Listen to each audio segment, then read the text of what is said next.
नमस्कार दोस्तों। वर्तमान में हमारा समाज भौतिकतावाद की आंधी में अपने सांस्कृतिक मूल्यों से दूर होता जा रहा है। पाश्चात्य संस्कृति के तूफान ने हमारी भारतीय संस्कृति की नींव को हिलाकर रख दिया है। हमारी युवा पीढ़ी दिग्भ्रमित होकर पश्चिम की अंधाधुंध दौड़ में इतनी व्यस्त हो गई है और उसमें इतनी मग्न हो गई है कि उसे अपनी संस्कृति और अपने संस्कारों पर शर्म महसूस होती है और वह उनसे दूर होती जा रही है।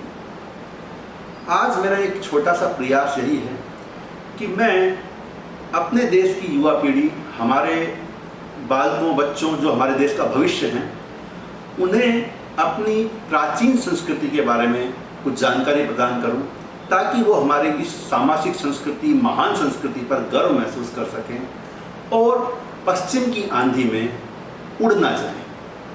मैं ये नहीं कहता कि हमें पश्चिम के विचारों को आत्मसात नहीं करना है या उनको तिलांजलि दे देनी है।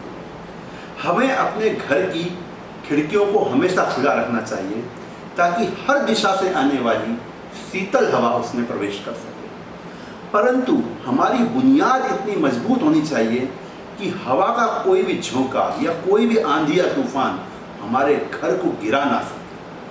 तो हमें पश्चिम के विचारों से सीखना है, उसको इग्नोर नहीं करना है, बट उसी समय हमें ये भी ध्यान रखना है कि हमारे सांस्कृतिक मूल्यों की नींव इतनी मजबूत हो कि पश्चिम की ये आंधी हमें हमारी बुनियाद से ना हिला सके। तो इसी दिशा में एक छोटा सा प्रयास मैं करना चाहता हूँ। आज सबसे पहले मैं हमें हमारी वैदिक संस्कृति, वैदिक वाङ्मय के ज्ञान से परिचित कराना चाहूँगा। विश्व की सबसे प्राचीन पुस्तक है ऋग्वेद। मेरी द्वारा दी जाने वाली जो जानकारी है वह पूरी तरह से वैज्ञानिक तथ्यों पर आधारित, पूरी तरह से ऐतिहासिक तथ्यों पर आधारित है। मैं ये नहीं चाहता कि मैं किसी भी प्रकार के अंधविश्वास या बढ़ा चढ़ा करके बातें बताऊं, क्योंकि यही वजह है कि हमारे देश में कुछ लोग अपनी संस्कृति में अंधविश्वास का पुट डाल देते हैं, जिसकी वजह से वर्तमान पीढ़ी और उससे दूर हो जाती है, क्योंकि हमारी वर्तमान पीढ़ी वैज्ञानिक सोच वाली पीढ़ी है। तो मैं जो भी बताना चाहूँगा वो वही बताऊँगा जो प्रामाणिक है, जो सत्य है। तो हमारा ऋग्वेद विश्व की सबसे प्राचीनतम पुस्तक है। विश्व के किसी भी लिखित साहित्य में दो ही ग्रंथ हैं जो विश्व के प्राचीनतम ग्रंथ माने जाते हैं। पहला है ऋग्वेद, जो कि भारतीय आर्यों द्वारा लिखा गया, और दूसरा है ज़ेंदा अवेस्ता, जो कि ईरानी आर्यों द्वारा लिखा गया। आज ईरान में भले ही आर्य संस्कृति समाप्त हो चुकी है, परंतु एक समय था जहां ईरान में भी आर्य संस्कृति का प्रसार था। और इन दोनों ही ग्रंथों, ज़ेंदा अवेस्ता और ऋग्वेद में से भी ऋग्वेद अधिक प्राचीन है। तो ऋग्वेद विश्व का प्राचीनतम ग्रंथ है, निर्विवाद रूप से, प्रामाणिक रूप से। ऋग्वेद में कुल मिलाकर 10 मंडल हैं। इन मंडलों को फर्दर सूक्तों में विभाजित किया गया है। ऋग्वेद में 1000 मूल सूक्त हैं, 11 बालकील सूक्त हैं, और इन सूक्तों में मंत्र लिखे गए हैं। और ऋग्वेद में कुल मिलाकर 10,552 मंत्र हैं। इन मंत्रों के दृष्टा विभिन्न ऋषि रहे हैं, जिन ऋषियों ने इन मंत्रों का प्रणयन किया। ये मंत्र मुख्य रूप से वैदिक देवताओं की स्तुति में लिखे गए हैं। सनातन परंपरा में या पुरानी परंपरा में ये माना जाता है ऋग्वेद अपौरुषेय है, यानी कि ये डायरेक्ट भगवान द्वारा रचित गए हैं। लेकिन मैं उस चीज़ को फिलहाल इग्नोर कर रहा हूँ, क्योंकि इस तरह की चीज़ों पर वर्तमान पीढ़ी शायद यकीन ना करे। परंतु जो भी हो, ये ग्रंथ किसी ने भी लिखे, लेकिन ये विश्व के प्राचीनतम ग्रंथ हैं, और इन ग्रंथों को जनता के सामने लाने का काम हमारे महान ऋषियों ने किया। इन ऋषियों में महर्षि वशिष्ठ, विश्वामित्र, रुद्रसमद, अत्रि, वामदेव, गौतम, इनका विशेष रूप से योगदान है। और साथ ही साथ विभिन्न विदुषी महिलाओं का भी योगदान है, जिनका नाम है घोषा, अपाला, लोपामुद्रा, विश्वभारा। तो इन सभी महान लोगों ने, चाहे वो नर हो या नारी, हमारे वैदिक ग्रंथों का प्रणयन किया। ऋग्वेद में कुल मिलाकर के 33 देवी देवताओं की स्तुति की गई है। इनमें सबसे प्रमुख देवता है इंद्र। याद रहे, ऋग्वेद में ब्रह्मा, विष्णु, महेश आदि देवताओं का वर्णन नहीं है। यह त्रिदेवों का कंसेप्ट बाद में आया। ऋग्वेद के प्रमुख देवता हैं इंद्र। ऋग्वेद में सबसे अधिक सूक्त, 1017 सूक्त में से 250 सूक्त सिर्फ और सिर्फ इंद्र के लिए लिखे गए हैं। इंद्र के बाद दूसरे प्रमुख देवता हैं अग्नि, इसके बाद सोम, वरुण आदि विभिन्न अन्य देवताओं के बारे में सूक्त लिखे गए हैं, उनकी स्तुति की गई है। ऋग्वेदिक समाज एक समतामूलक समाज था। ऋग्वेद की सबसे खास बात यह थी, चूंकि मानव पाषाण संस्कृति से निकलकर आधुनिक संस्कृति में प्रवेश कर रहा था, तो निश्चित रूप से उस समाज में कुछ कबीलाई संस्कृति के अवशेष विद्यमान थे। तो ऋग्वैदिक समाज एक समतामूलक समाज था, जहाँ समाज में किसी प्रकार का भेदभाव नहीं था। वर्तमान में जो जाति व्यवस्था हमें देखने को मिलती है, ऋग्वेद में उसका दूर दूर तक कहीं कोई परिचय नहीं। ऋग्वेद में एक ही परिवार में अलग अलग व्यवसायों को करने वाले लोग रहते थे। ऋग्वेद में अनेक जगह उल्लेख मिलता है कि कोई व्यक्ति है, वो ब्राह्मण है, लेकिन उसका बेटा बढ़ई का काम करता है, उसका भाई है वो सैनिक है। तो कहीं कोई कास्ट सिस्टम ऋग्वेद में नहीं था। हमारे ऋग्वैदिक संस्कृति में जाति व्यवस्था नहीं थी। जहाँ तक सवाल वर्ण व्यवस्था का है, ब्राह्मण, क्षत्रिय, वैश्य, शूद्र, मैं यह भी बताना चाहूँगा कि मूलतः ऋग्वेद के प्रारंभिक दौर में इवन ऋग्वेद में वर्ण व्यवस्था नहीं थी। पूरे ऋग्वेद में सिर्फ पुरुष सूक्त को छोड़कर कहीं भी वर्ण व्यवस्था का उल्लेख नहीं मिलता है। और पुरुष सूक्त ऋग्वेद का प्रक्षिप्त अंश है। प्रक्षिप्त अंश क्या होता है? मूल ग्रंथ का वह भाग जो मूल ग्रंथ का वास्तव में भाग नहीं था, जिसे बाद में किसी और ने एड ऑन कर दिया। तो पुरुष सूक्त ऋग्वेद में बाद में जोड़ा गया है। तो ओरिजिनल ऋग्वेद में इवन वर्ण व्यवस्था भी नहीं है। और पुरुष सूक्त में भी जो वर्ण व्यवस्था का उल्लेख परवर्ती समय में जोड़ा गया, वहाँ भी वर्ण व्यवस्था कर्म पर आधारित है, जन्म पर आधारित है। क्योंकि अगर वर्ण व्यवस्था या कोई भी व्यवस्था जन्म पर आधारित होती तो एक ही परिवार में पिता और पुत्र अलग अलग वर्ण के नहीं हो सकते थे। ऋग्वेद में एक ही परिवार में पिता अलग कार्य करता है, पुत्र अलग कार्य करता है, भाई अलग कार्य करता है, पत्नी अलग कार्य करती है। यानी कि कहीं भी वर्ण व्यवस्था, जाति व्यवस्था हमारी संस्कृति का हिस्सा नहीं है।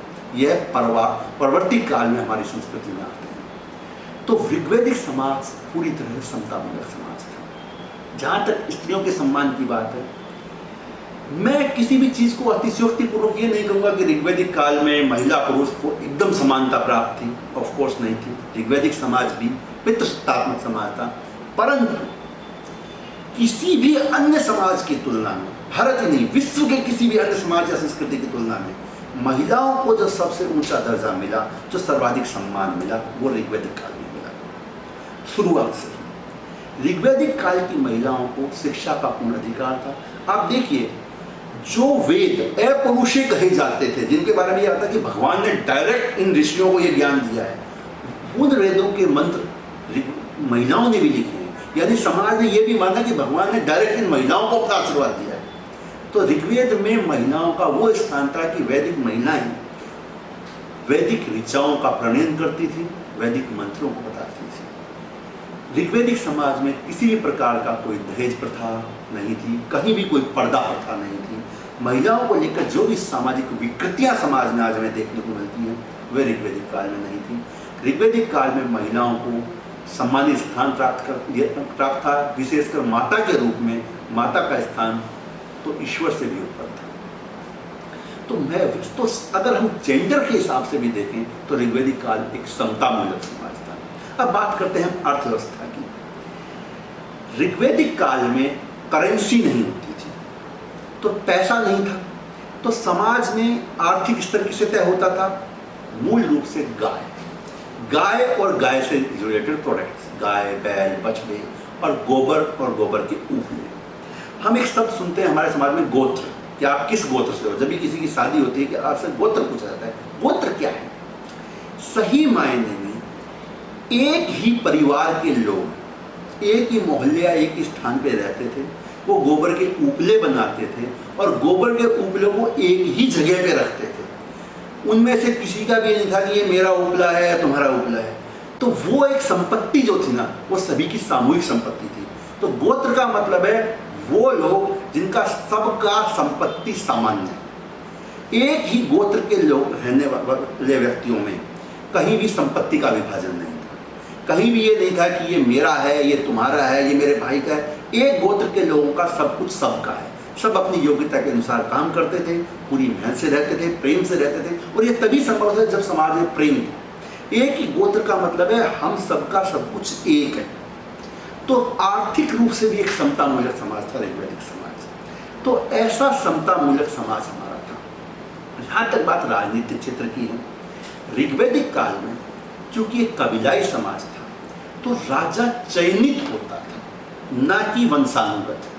तो यहाँ राजतंत्र में भी आंशिक रूप से या विशेष रूप से लोकतांत्रिक संकेत देखने को मिलते हैं कि ऋग्वेद में एक राजा का बेटा राजा नहीं होता था। एक राजन के हटने के बाद जो भी उसका कुल का जो भी योग्य पुरुष था वो राजन बनता था। तो एक समता मूलक समाज था। राजनीति में राजन, सेनानी और पुरोहित 3 प्रमुख पद थे।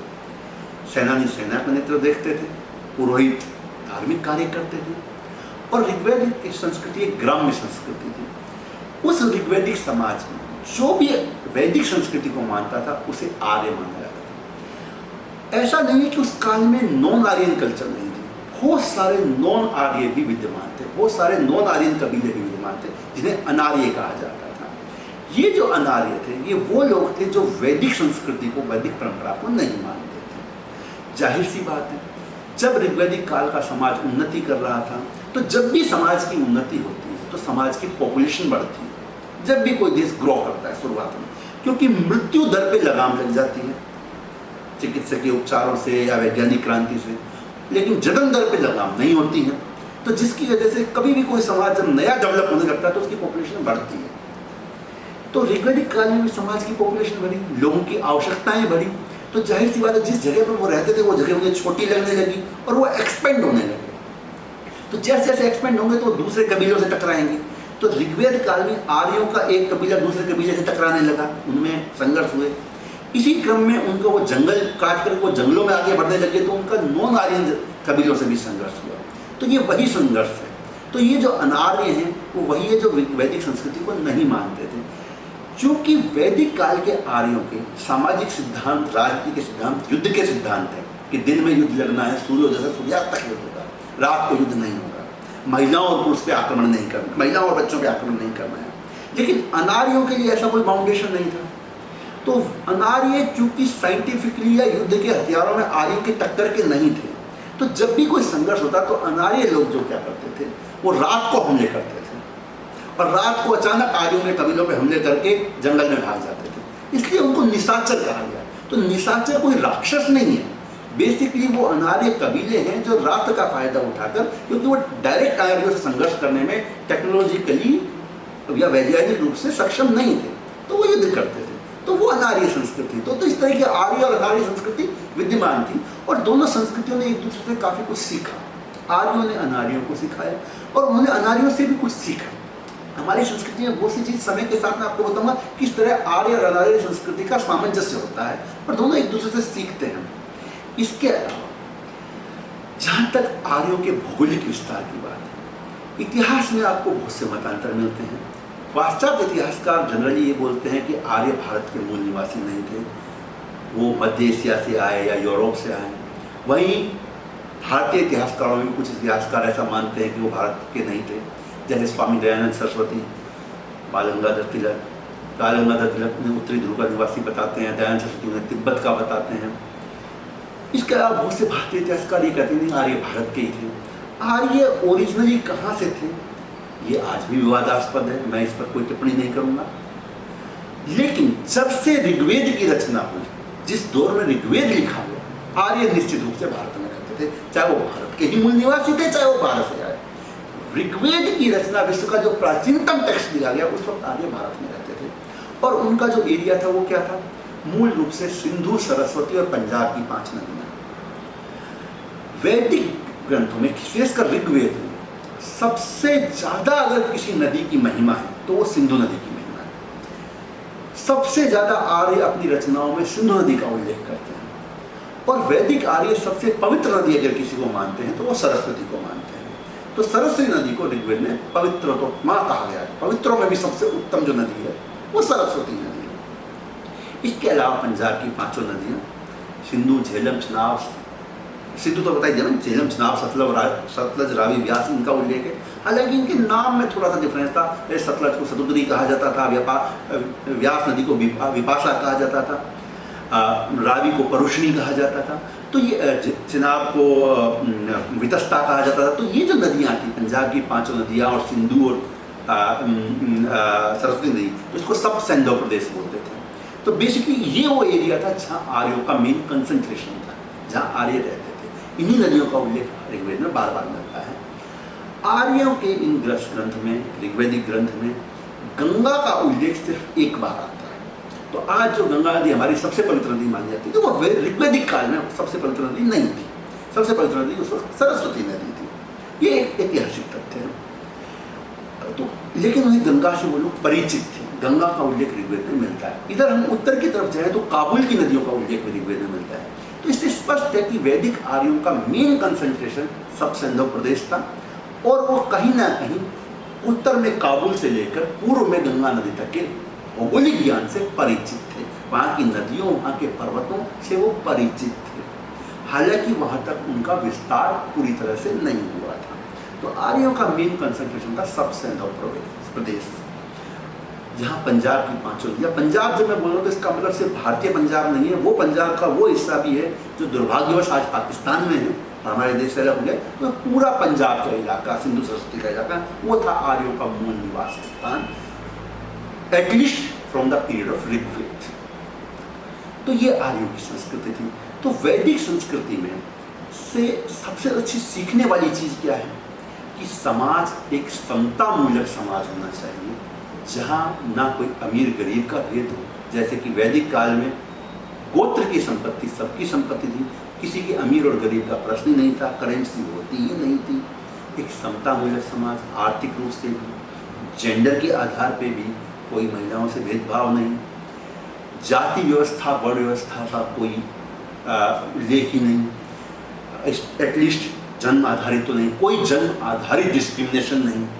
तो भेदभाव और डिस्क्रिमिनेशन से मुक्त संस्कृति थी हमारी प्राचीन भारतीय संस्कृति। इसीलिए हम विश्व गुरु थे, जगत गुरु थे।